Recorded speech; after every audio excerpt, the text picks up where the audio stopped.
Welcome to Commission Ed, the Air Force Officer Podcast. Here we explore the training and development of America's leaders in the application of air power and the profession of arms. The views expressed are those of the hosts and do not reflect the official policy or position of the United States Air Force, Department of Defense, or the U.S. government.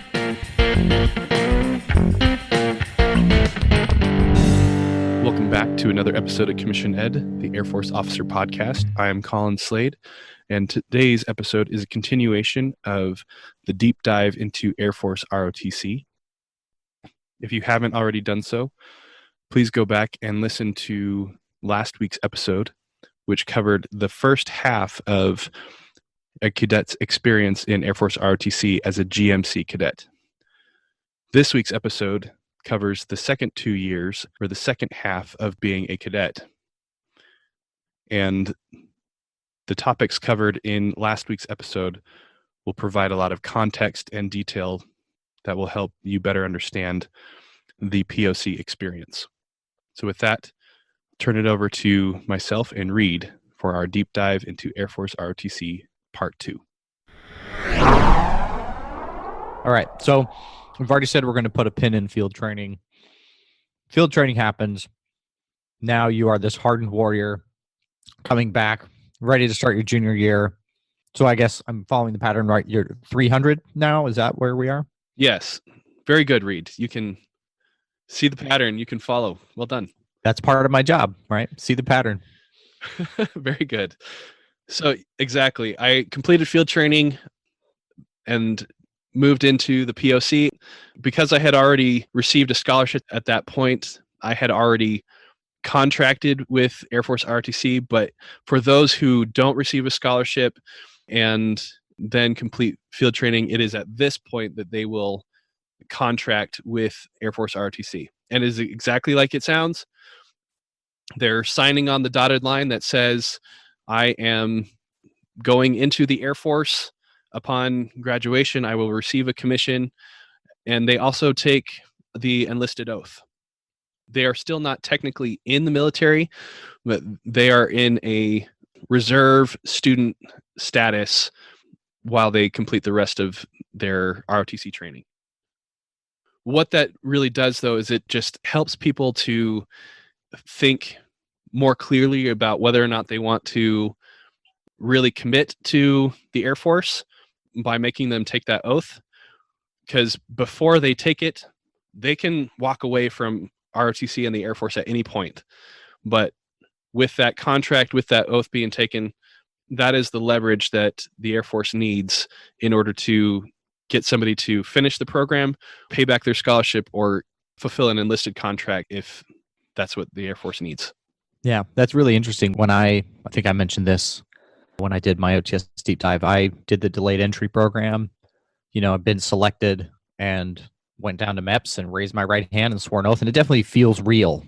Do you recall this for you? Yeah, it definitely feels real. You're like, oh, wow, this is real now. It's kind of all academic before that happens. But yeah, when you raise your right hand and you start saying those things, yeah, it becomes real pretty quick. Yeah. So that's the start of the 300 year. You've either completed field training and were already on contract, or you contract at the beginning of your 300 year. And it's at this point you are now in the POC, the Professional Officer Course, and you are now responsible for training the GMC, that 100 and 200 year cadet.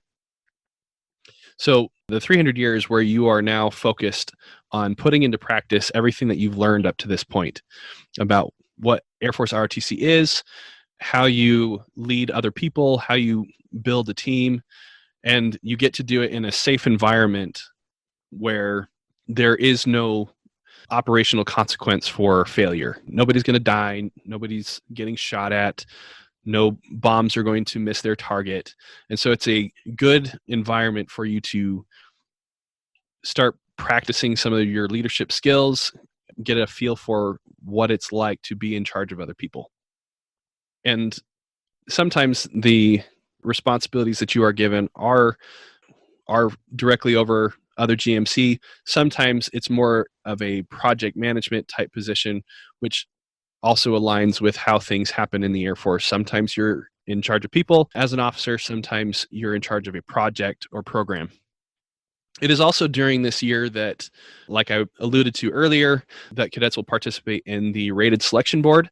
So if they want to become a pilot or other rated officer, this will happen during their spring semester. If they are going to be a cadet that is taking a 5th year to complete their degree because they need more time, or they're in a Secretary of the Air Force 5-year approved major, it will happen during their 400 year. But essentially, it's the same process whether it happens in your 300 or your 400 year. During the spring, you'll gather all of your documents and scores that are required for the rated selection board, and we'll do an episode that is dedicated to rated officer selection. But it's at that point in your ROTC career that it will take place. Were you putting in for this? I know you said, earlier on in this episode that you wanted to be a rocket scientist. So were you thinking about, lighting your hair on fire and pulling G's and shooting bad guys, or did you choose a different route? Yeah, so I was never interested in being a pilot, and how that affected my ROTC experience is something that I'd like to visit in the field training episode. But I knew early on that not only I didn't want to be a pilot, but also that I wasn't qualified for it. When I went through the DODMER process, it became immediately clear that I was colorblind and would not qualify medically to be a rated officer. Got it. Okay. Yeah, that definitely will shape, your career selections. For those who are not competing in this rated selection process, were you also kind of racking and stacking your dream sheet, if you will, and kind of putting that up there for selection as well? No. So the rated selection is the first time that you start to find out what your job is going to be.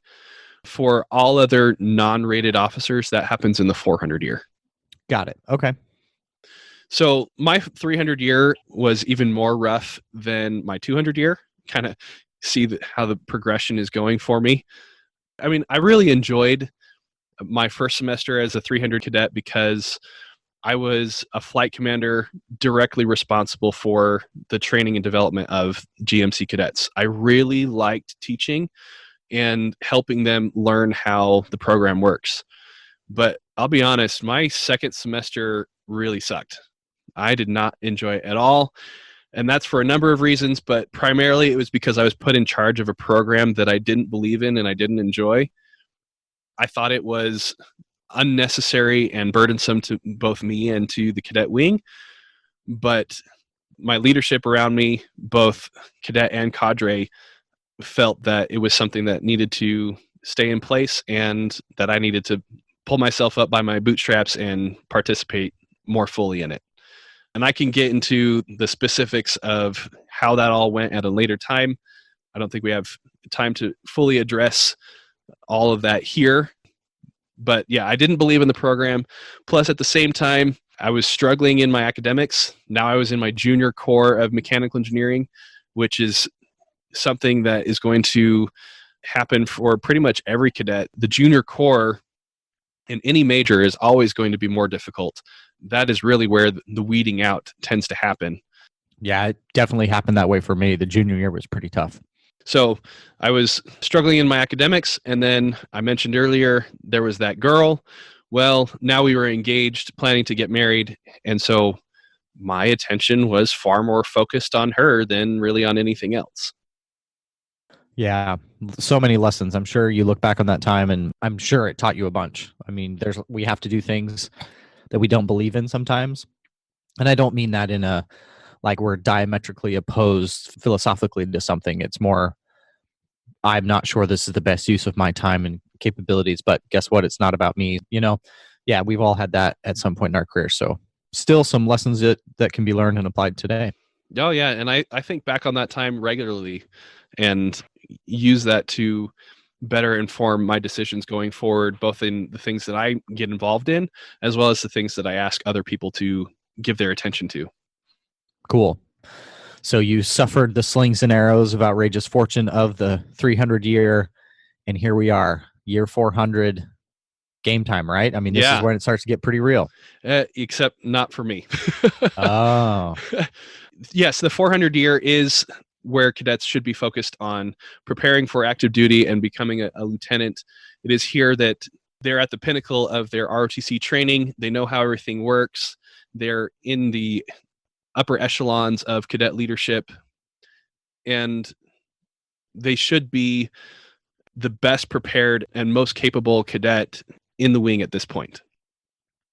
But it's normal for a cadet at this point to become trunky because they've spent the last 4 years devoting so much time and effort, blood, sweat, and tears to the completion of their academics and their ROTC training. so you're saying you look like Allen Iverson and people keep talking about practice, right? You kind of get sick and tired of this. You're right. It's time for game day already. Exactly. Right. Okay. So don't be surprised that even the most dedicated and hardest working cadet is going to find themselves slipping at this point. I mean, burnout is a real thing, but just like on active duty, you're going to have to find a way to work through it. Also, during this time, and just like it was for me, not only are you burnt out from your ROTC training and your academics, but it's very possible at this point that a cadet has made the decision to take on a part or a full-time job, even if they have a scholarship, and some of them are going to be married and even have kids. And so it's really during the 400 year that your time in Air Force ROTC is going to most closely mirror the kind of time and priority management that you're going to experience as a new lieutenant on active duty.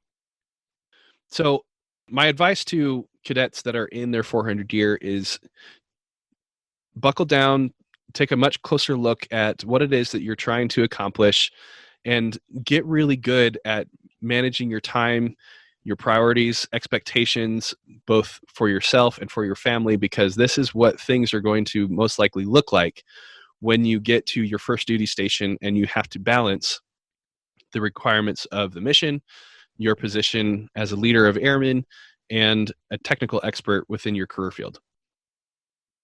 A couple of stories that I want to share from my 400 year. This is when I felt a renewed desire to excel within Air Force ROTC. So I applied to be the cadet wing commander. Now, up to that point, like I mentioned, I had been a flight commander. I had been involved in a program that I didn't believe in and really, truly, honestly did not excel in. And so when it came time for my interview and my application for Cadet Wing Command, I met with the detachment commander, and he didn't say, "Who are you?" But essentially the way the interview went was, "Why should I pick you?" And reflecting back on that experience makes me think about what we discussed with Sam in the difference between the senior airman who's just crushing it and has that trajectory of high performance and will continue to grow and develop, whereas there was that tech sergeant who over the course of a career had pockets and peaks of higher performance, but for the most part just kind of went along to get along. I feel like that's kind of what my Air Force ROTC experience was. And when it came time for me to try and take on far more responsibility, I didn't have the track record that said, I am someone that you can trust the cadet wing with, because I hadn't developed and shown that higher level of performance over the longer course of time. Now, obviously, I still managed to graduate and commission. I'm an officer in the Air Force, and I think I'm a pretty good one.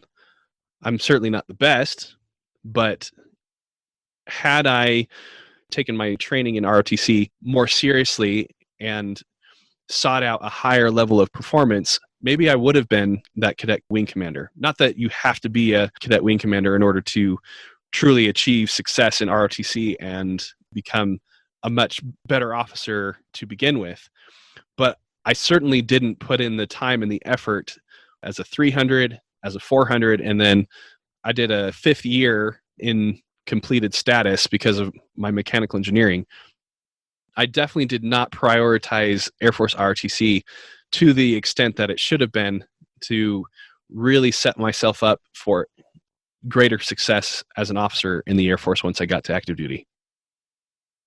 Thanks for being vulnerable enough to kind of say that out loud. You know, that's kind of probably hard for some people to do.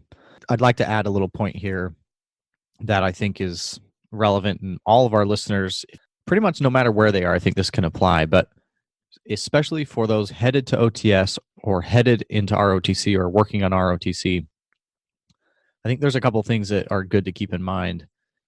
And it mostly what I want to bring up is these environments are built to allow you to succeed and fail without having those things necessarily follow you and define you forever. So if, like you said, Colin, maybe you, in hindsight, think you could have given more, maybe you should have. It's hard to say, right? Given all the other pressures and things you were experiencing. But you can kind of see how playing the game a little bit differently would have worked out differently. But let me tell you, nobody knows who the cadet wing commander was when you're looking at a major's promotion or a lieutenant colonel promotion or competing for squadron command. That stuff's not on there because no one cares. So I'm not saying don't strive for excellence, right? That's who we are. That's our culture. And I firmly believe that. But also don't show up as a second lieutenant talking about your time as cadet wing commander because it doesn't matter. So same at OTS, right? I'm using cadet wing commander as an example. We had cadet wing commanders at OTS. And guess what? You all commission at exactly the same time on the same day, and you're all butter bars and you're all starting off at 0. So just something to keep in mind, right? You can be really successful being a cadet at OTS, and that's all it meant, is that when you're at OTS, you were really good at OTSing. But don't put too much stock into those things, although they can be beneficial. It's all about what you get out of it and how you grow, right? These positions, these leadership opportunities, they're tools. And I know we'll talk about this when we talk about your time as a cadre, as a staff member. They're tools to teach students. But yeah, it really doesn't matter who cadet flight commanders or cadet wing commanders. Doesn't matter. So shelve it. Yeah, exactly. I agree with everything you said. I wanted to share that because I wanted to emphasize the point that you can get through Air Force ROTC, you can get through OTS, and I imagine the same is true for the academy. You can get through it doing, I don't want to say the minimum, but you can get through it doing the minimum. And if the minimum weren't enough, it wouldn't be the minimum.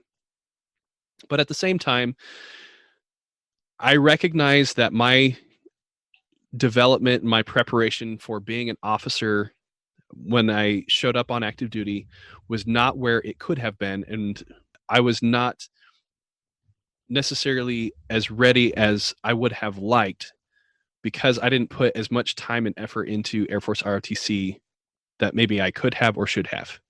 Yeah, totally fair. Now, I don't regret my experiences in college. I don't regret the other things that I chose to put my time and emphasis on.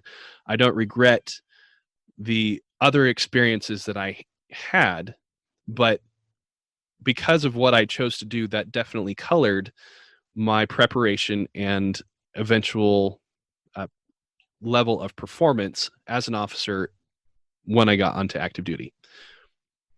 So let's talk about that. You've completed school, you've completed all your years. Let's talk about like how you actually become an officer. I see some notes down here and I'm excited to hear you tell this tale about the commissioning of Colin Slade. Yeah, absolutely. So like I mentioned, I did a 5th year because I had completed all of my ROTC training, but I had not yet finished my bachelor's degree. So I spent another year as a cadet, but really just focused on completing my academics. At the time, extended or completed status cadets were not required to be involved with very much. That has changed. We expect much more of our completed status cadets at this point, and I think that's for the better, so that they can stay close, continue their growth and development, so they don't necessarily end up in a situation like I did, a little bit unprepared and overwhelmed once I got onto active duty. So I completed my 5th year. I've met all of my graduation requirements. It is now time for me to become an officer. So Once cadets reach that point, immediately after they receive their bachelor's degree and it's like officially awarded to them on their transcript, that is when the cadet can commission. Now, there may be mock commissionings before that to enable family and friends to participate in conjunction with graduation ceremonies and all that. And that was the case for me when I received my degree and my commission. So just like what you described at OTS, the cadre try really hard to make this occasion really special for each cadet that is receiving a commission, and not only for them as an individual, but for their family and friends. This is a big deal. As we've tried to emphasize throughout the podcast, becoming an officer in the Air Force is not easy. Not very many people are able to do it. And so we try to celebrate this moment as much as possible. So let me describe what that was like for me. I commissioned in 2011. I actually graduated and received my commission on April 22nd, 2011, which happened to be my 2-year anniversary with that girl I've been talking about. So it was a very special day on many, many counts. On BYU campus, where I was a student, there is a memorial within the Student Center to all BYU students who are or were killed in action or are missing. So I chose to commission in front of those honored names.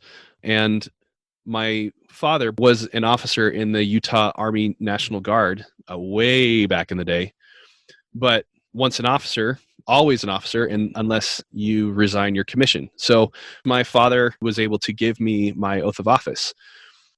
But in the 2 years prior to that day, my dad had multiple strokes and a pulmonary embolism that put him into the ICU for quite an extended period of time. So the fact that he was alive and there at all was a really big deal to me. Really a huge win for me and my family. He was not able to stand on his own and had difficulty reading the oath of office. And so my brother was also there to support. And I will share a picture of this moment in our Facebook group so everybody can see what that was like for me. I hold on to that moment.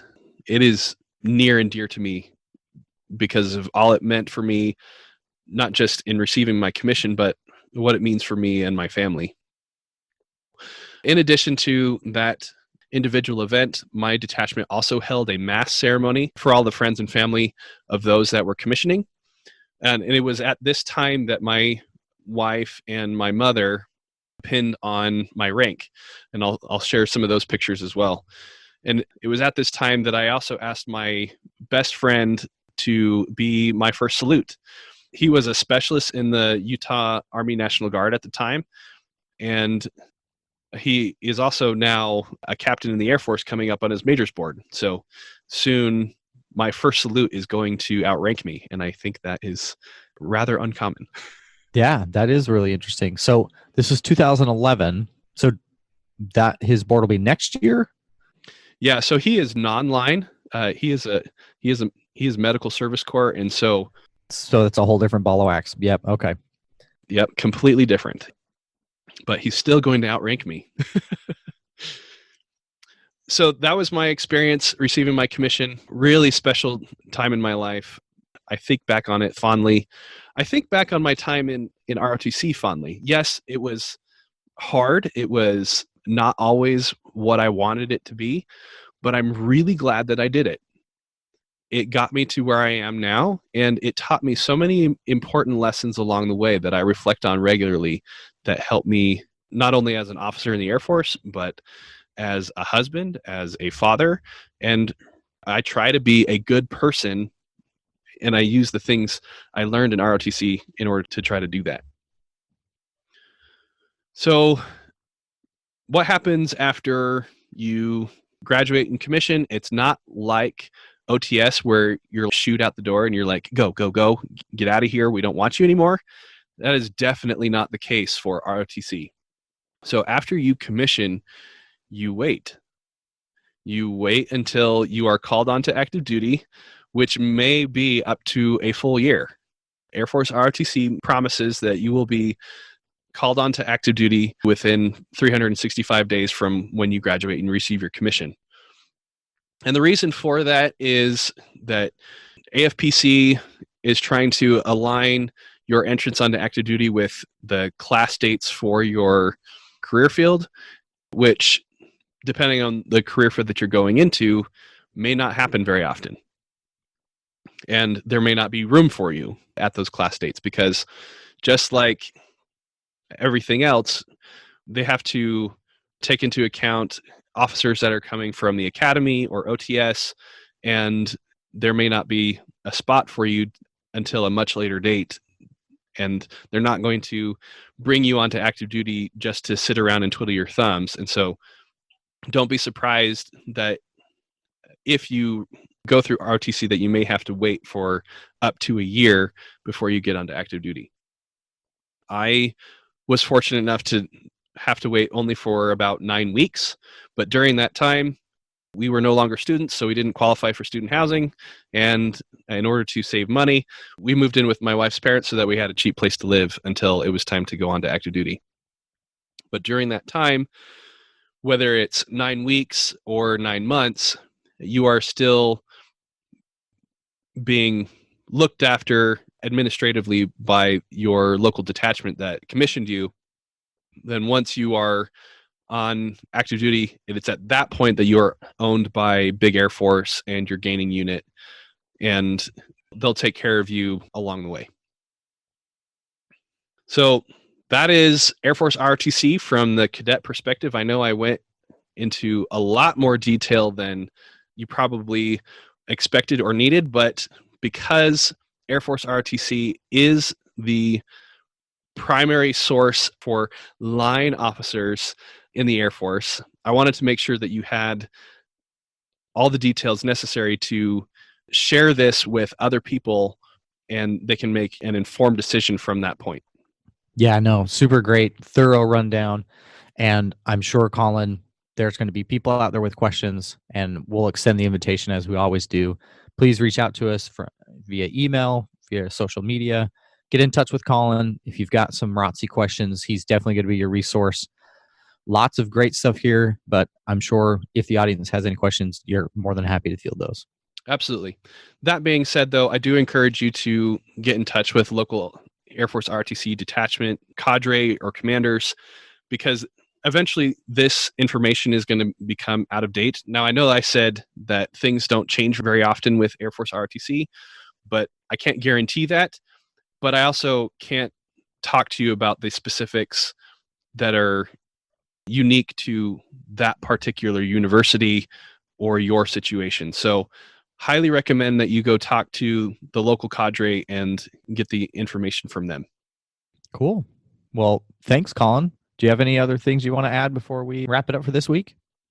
I just want to say that this episode was meant to be from the cadet perspective, just like you did with your deep dive into OTS. Next week, I'll explain my experience and perspective as an instructor for Air Force ROTC so that we can better explore the cadet and cadre relationship and also what it's like being an instructor for all of those who are interested in becoming an instructor for Air Force ROTC. Awesome. Something to look forward to. With that, we'll wrap it up. Thank you for listening to this week's episode of Commission Ed. Thank you for listening to Commission Ed, the Air Force Officer Podcast.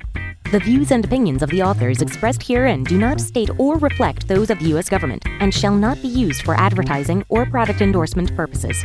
Mention of any specific commercial products, process, or service by trade name, trademark, manufacturer, or otherwise does not necessarily constitute nor imply its endorsement, recommendation, or favoring by the U.S. government.